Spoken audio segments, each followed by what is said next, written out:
Hello welcome back my YouTube channel crazy lazy പ്രിൻസിലേക്ക് എല്ലാവർക്കും സ്വാഗതം ഗൈസ്. അപ്പോൾ ഈ വീഡിയോ ഞാൻ റെക്കോർഡ് ചെയ്ത് വെച്ചിട്ട് 2 മാസം ആവാൻ പോകുന്നു. അതായത് ഏപ്രിൽ 15-നാണ് എനിക്ക് ഈ ഒരു കോൺട്രാക്റ്റ് എൻ്റെ കയ്യിൽ കിട്ടുന്നത്. ഒരു 2 വർഷം മുമ്പുള്ള ഒരു ഏപ്രിൽ 15-നായിരുന്നു എനിക്ക് ജർമ്മനിയിലേക്കുള്ളൊരു വിസ കിട്ടുന്നത്. എനിക്കെല്ലാം സെക്കൻഡ് അറ്റംപ്റ്റിലാണ് നടക്കാറുള്ളൂ. അപ്പം ആദ്യം ഞാൻ വിസയ്ക്ക് വെച്ചപ്പോൾ റിജക്ഷൻ വന്നു. അങ്ങനെ ഒരു ഏപ്രിൽ 15 ആയപ്പോഴത്തേക്കും എനിക്ക് വിസ അപ്രൂവലായിട്ട് കിട്ടിയിട്ടുണ്ടായിരുന്നു. ഇതുപോലെയായിരുന്നു എനിക്ക് ആദ്യം ഒരു കോൺട്രാക്റ്റ് കിട്ടി. ചില സാങ്കേതിക കാരണത്താൽ എനിക്ക് ആ ജോലിക്ക് കയറാൻ പറ്റിയിട്ടില്ലായിരുന്നു. ഓക്കെ, അങ്ങനെ ഇതൊരു സെക്കൻഡ് കോൺട്രാക്റ്റാണ്. ഇപ്പോൾ ഇവിടെ ജോലിക്കൊക്കെ കയറിയതിന് ശേഷമാണ് ഞാനിത് പോസ്റ്റ് ചെയ്തത്. കാരണം അന്ന് ആ കോൺട്രാക്റ്റ് കിട്ടിയപ്പോൾ ഞാൻ എല്ലാവരെയും വിളിച്ച് ആ ജോലി കിട്ടി, ഞാൻ ഇന്ന മാസത്തിൽ ഇത്ര ഡേറ്റ് തൊട്ട് കയറാൻ പോകുന്നു നാട്ടിലും വീട്ടിലും എല്ലാവരെയും വിളിച്ച് പറഞ്ഞു. പക്ഷെ അത് നടന്നില്ല. പിന്നെ ഞാൻ മനസ്സിലാക്കിയൊരു കാര്യമായിരുന്നു, എല്ലാം നടന്ന് കയറിയതിന് ശേഷം മാത്രം ഷെയർ ചെയ്യാറ്.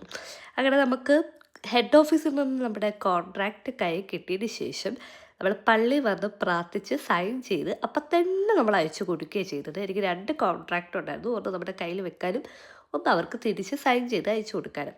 ഇത് ഞാൻ ഓൺലൈനിൽ ഒരു ഇൻ്റർവ്യൂവിൽ അറ്റൻഡ് ചെയ്തതാണ്. കിട്ടുമെന്ന് യാതൊരു പ്രതീക്ഷയും ഉണ്ടായിട്ടല്ല.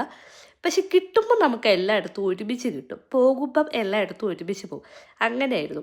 ആദ്യം ജോബ് കിട്ടാൻ ഭയങ്കര പാടായിട്ട് തോന്നിയിരുന്ന സമയത്ത് ഒരു ജോബ് കിട്ടിക്കഴിയുമ്പം നമുക്ക് എല്ലാം കൂടി ഒരുമിച്ച് വരും. അത് ആദ്യത്തെ കോൺട്രാക്റ്റ് സൈൻ ചെയ്തതിന് ശേഷം എനിക്ക് പറ്റിയത് അങ്ങനെയായിരുന്നു. ജോലി വരുമ്പോൾ എല്ലാവരും വരും. പിന്നെ ഗോട്ടിങ്ങിൽ ഇപ്പം ജോബ് ഓഫർ കുറവായിരുന്നൊരു സമയം ഉണ്ടായിരുന്നു. അപ്പം ഞാൻ നോക്കുമ്പോഴത്തേക്കും അതുകൊണ്ടാണ് ഞാൻ മാറിയത്. പിന്നെ എനിക്ക് ഗോട്ടിങ്ങിൽ മാറിയത് ആദ്യം സങ്കടം ഉണ്ടെങ്കിൽ ഇപ്പോൾ ഓക്കെയാണ് കേട്ടോ. അപ്പോൾ ഇതിലൂടെ